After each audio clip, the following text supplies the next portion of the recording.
抗争、胜利、觉醒、求索、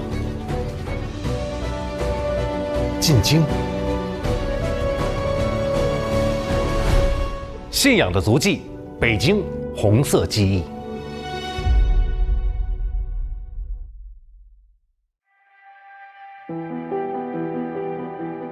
1918年3月，湖南长沙，这张普通的师范生合影，定格了一段不普通的青春。其中的一位年轻人，此刻还籍籍无名。他尚不知晓，命运正将他引向千里之外的北平。这座红楼将成为他汲取思想、淬炼理想的熔炉。闻名其精神，野蛮其体魄。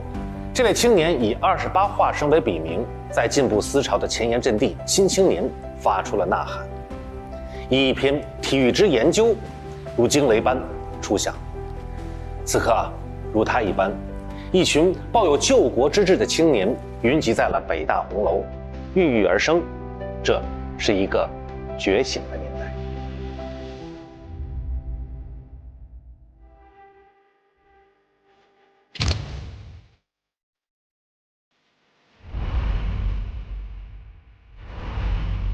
很多年前，我在课堂上问学生们：“你们知道蔡和森、邓仲夏、陈延年、赵思言吗？”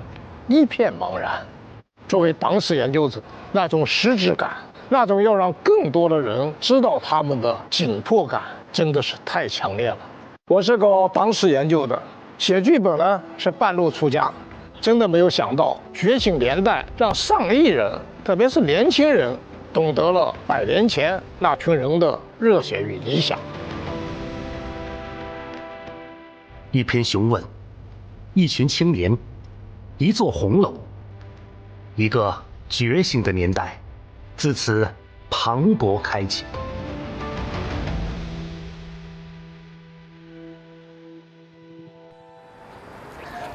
罗老师，这个又跟您见面了啊，这个地方我很熟悉，很熟悉。这儿其实也就是北大，但是是100年前的北大。对对对，您还记得您是第几次到这儿吗？说不清多少次了。我写觉醒年代想法真的是从参观北大红楼开始的。过去有一种说法，说党的诞生的标志就是上海的那石库门，是嘉兴的那条红船。红船。但是这红船呢，从哪儿开来的呢？得先有党员。哎，是，你追根溯源，它不仅是在那条红船上，它也是在这个红楼里。所以说，觉醒年代它想说明一个什么问题，就是中国共产党是怎样从红楼走向红船的。那就让我们一起先到里面去参观一下。好。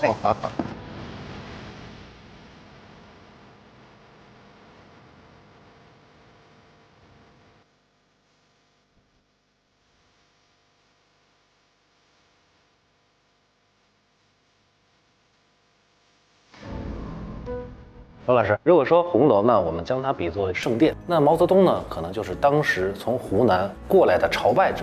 青年的毛泽东在北大工作了一段时间，这一段的经历对于毛泽东同志意味着什么呢？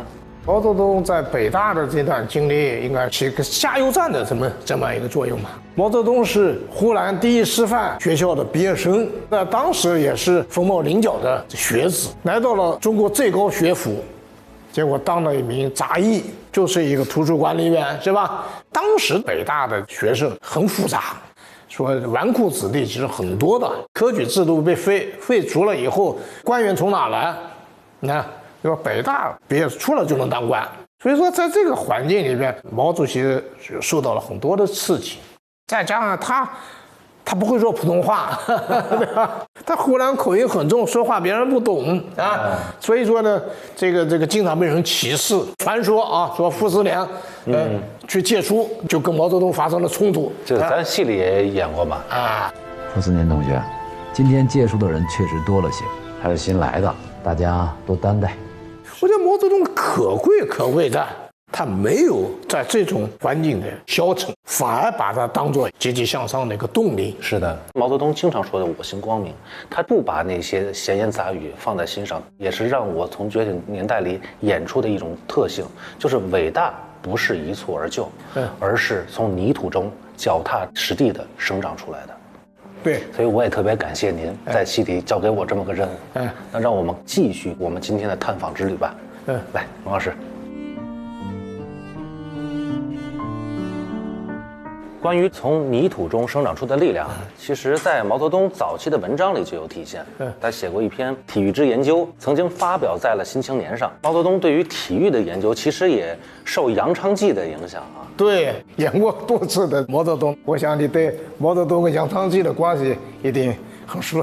首先是他的启蒙老师之一，第二是他的老丈人。对。当时有一次啊，毛泽东主席到了杨昌济家里，结果不在，师母就出来了，说：“你等一会儿啊，你老师正在洗冷浴呢。”毛泽东当时就百思不得其解呀。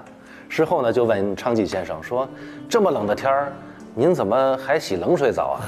昌济先生就说：“我是为了强筋骨，练心力。”你说的这非常对。今天说德智体全面发展，这个应该是杨昌济先生最早提出来的啊。是受昌济先生的影响，毛泽东同志呢，从年轻的时候就喜欢晨跑，对，喜欢游泳，甚至我听说过一个故事啊，当时毛泽东同志去上学，跟蔡和森，人家都是绕着这桥上走，他脱了衣服从湘江游过去。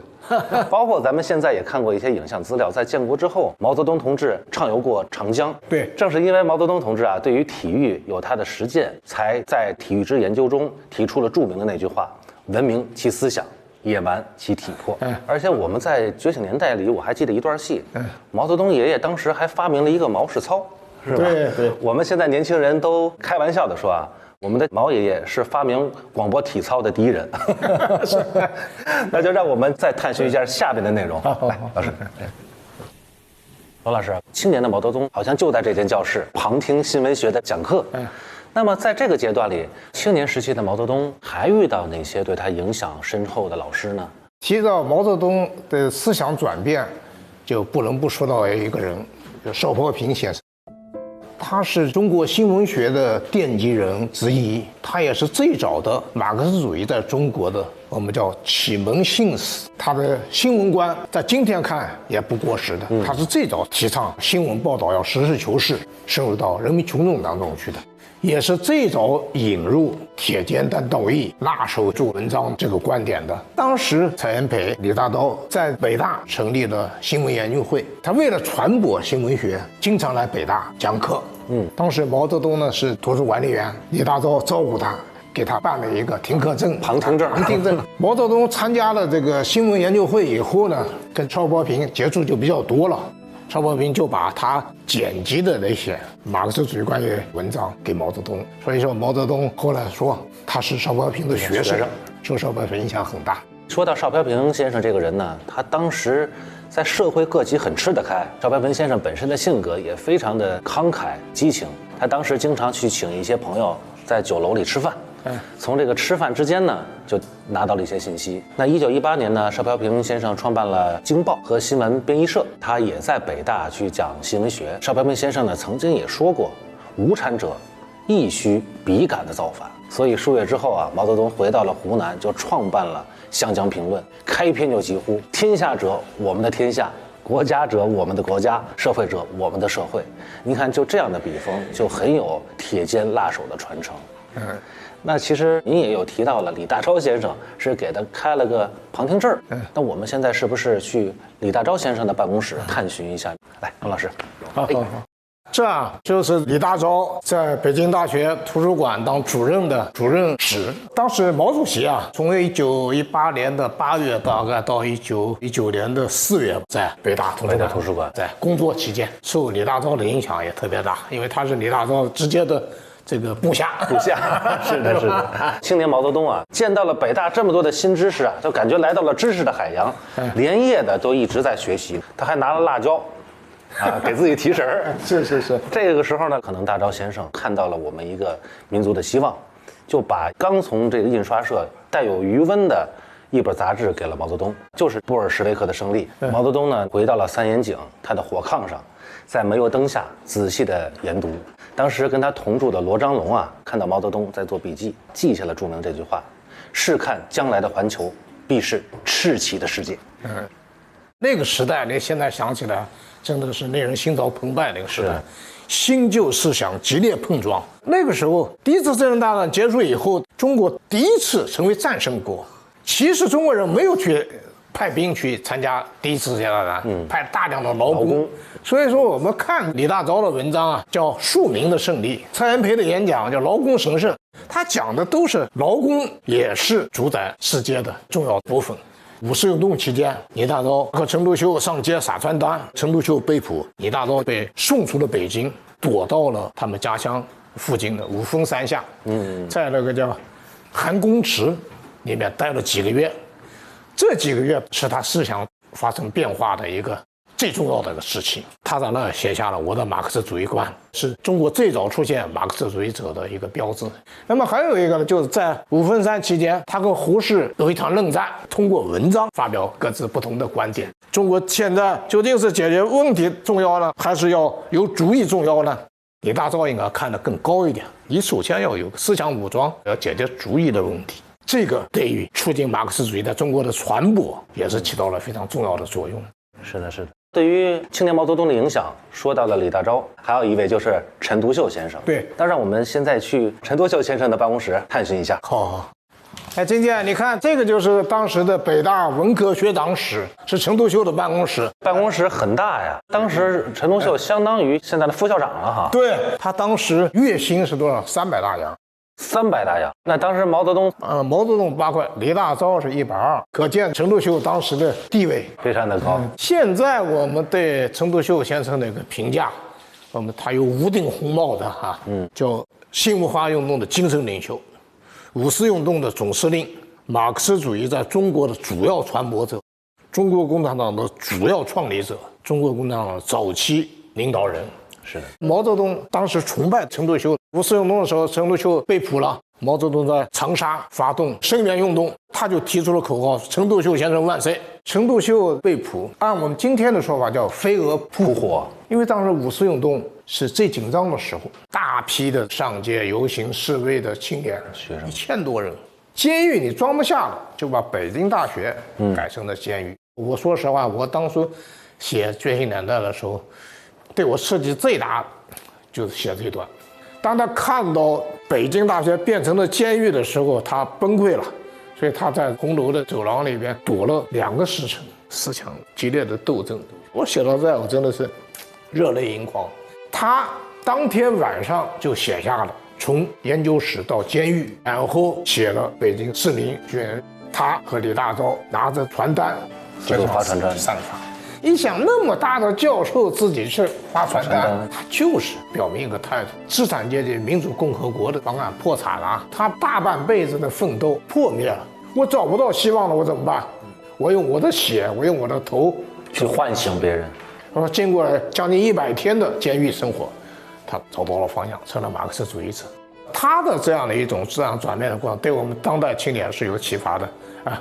我发现您说的这个跟我们的青年之问有关系。我相信现在的年轻人看完我们的节目，都会有很多的共鸣。所以呢，他们发来了一些青年之问，我们看一下。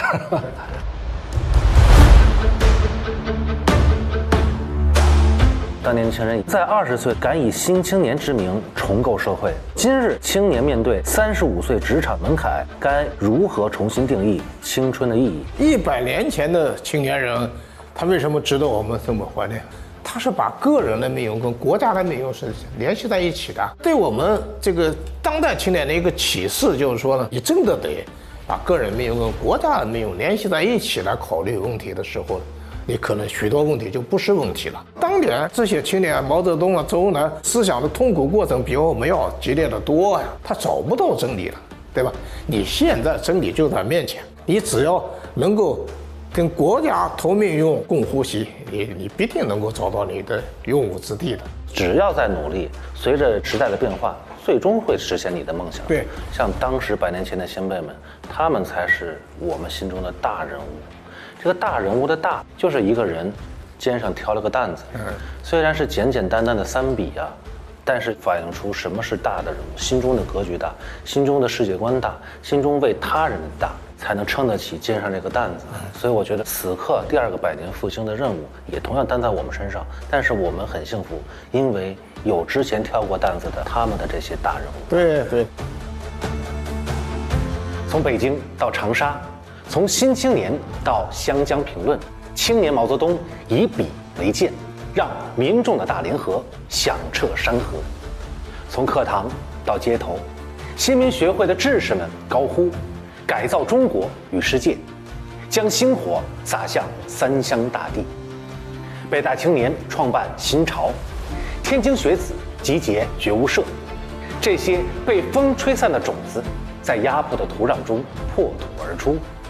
今日回想，陈独秀先生那句“出了研究室便入监狱，出了监狱便入研究室”，早已不是孤勇者的独行，而是万千觉醒者的征途。